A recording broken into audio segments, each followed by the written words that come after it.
racism is still here, but religious persecution is it's something that really is so antithetical to the Western tradition, and much of the bloodshed that was fought in the West was to free ourselves from religious persecution.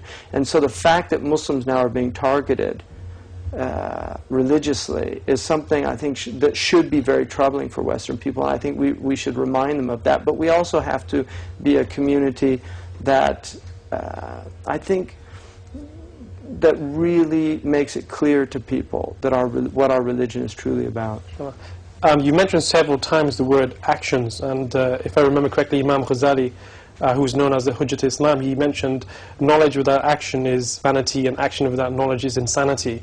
And I do believe it's a hadith, you can correct me if it's incorrect, where the Prophet Muhammad ﷺ said a time will be approaching where the preachers will be many and the fuqaha will be few, and in that time knowledge will be better than action.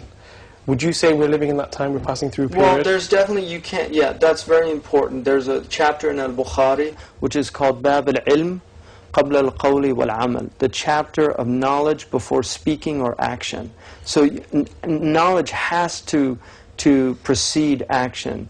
When you act without, we have a lot of activists in our community, and when you have activists that are not informed by sound knowledge, they can end up doing a lot more harm. I mean, communism is a really good example of people that recognized wrongs and injustices in the world, but because they didn't have a sound understanding of the world, they ended up doing far more harm than good. I mean, I don't doubt Che Guevara was very troubled by the problems of South America when he had his motorcycle trip through there as a young man, went to medical school, and became a revolutionary. A lot of his instincts were probably very humane instincts, but he adopted a type of ideology or philosophy that was brutal and inhumane. And that's why communist revolutions caused far more harm than they were alleviating. So the same is true for Muslims that adopt these types of ideologies, and they want to bring about social justice. And there's a lot of Muslims, that's where they're rooted in, social justice. Because from one perspective, the world is intolerable. I mean, if you look out there at the world today and look at how people are being treated, and how, I mean, just if you look at Iraq alone, I mean, the situation in Iraq it's unbelievable. And the death and destruction that's happened in the Muslim world at the hands of all of this horrible slaughter that's been going on for a long time. Chechnya is a good example of that. So Muslims, there are a lot of Muslims that are so troubled by these things they want to go out and change them. But if you don't change them within the constraints that God has placed on people, then you cause more harm than good. And I think that's where the Muslims really were suffering right now.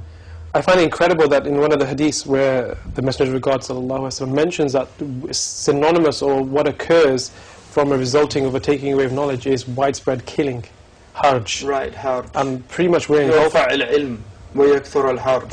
that knowledge is taken from people and killing and slaughter. And the companions, they asked the Prophet, what is Hajj, Ya Rasulullah, what is this? So why did they ask that particular question? Because it was known to them in the Arabic language, Hajj. Well, they wanted clarification. Yet the Hajj is a word. The Prophet ﷺ used words, like he used a word wahan. And they asked what wahan is. Wahan is a type of weakness, but it's a very specific type of weakness. And while it was their language, they wanted to know, because sometimes terms are used. I mean, the Quran was changing meanings. Don't forget that. For instance, Inna akramakum indallahi atqakum. The most honored amongst you are the people with the most piety. Well, karam in the Arabic language, before Islam, in Jahiliyyah, karam had to do with getting drunk and being lavish. That's why karam is the vine of the grape, and wine is related to karam. So the idea was the Arabs, you got your guest really drunk, and then you lavished on them everything that you had, and that was a sign of karam, that you were a kareem. And so the Quran radically altered that understanding of karam. Many words in the Quran were altered. So I think the Sahaba, when they would ask, well, what exactly do you mean by that? what does that mean specifically? They could understand a word in their language linguistically, but how is it being used here? And that's also wanting a clarification, because words have a lot of connotations. They don't just mean, you have a denotation, what a word denotes, the specific first primary meaning. But then you have connotations, what it implies. When I think of this book, The Creed of Imam Tahawi, I automatically remember Imam Nawawi, rahmatullah alayhi, and I remember two books of his, the Riyad al-Salihin and the 40 Hadith. And these two books, like the Creed, are pretty much in everyone's homes because of divine acceptance. Right. I mean, what was so special about Imam Tahawi? Why do you think over 1100 years people like yourself have revisited his text and feel that it is required reading once again? I mean, well, Imam Tahawi, he was a brilliant scholar. He's recognized. He was Imam al-Muzani's nephew. His mother, Ukht al-Muzani, is one of the great Shafi'i scholars. She actually has an opinion in the Shafi'i madhab in Bab al-Zakat. She's quoted.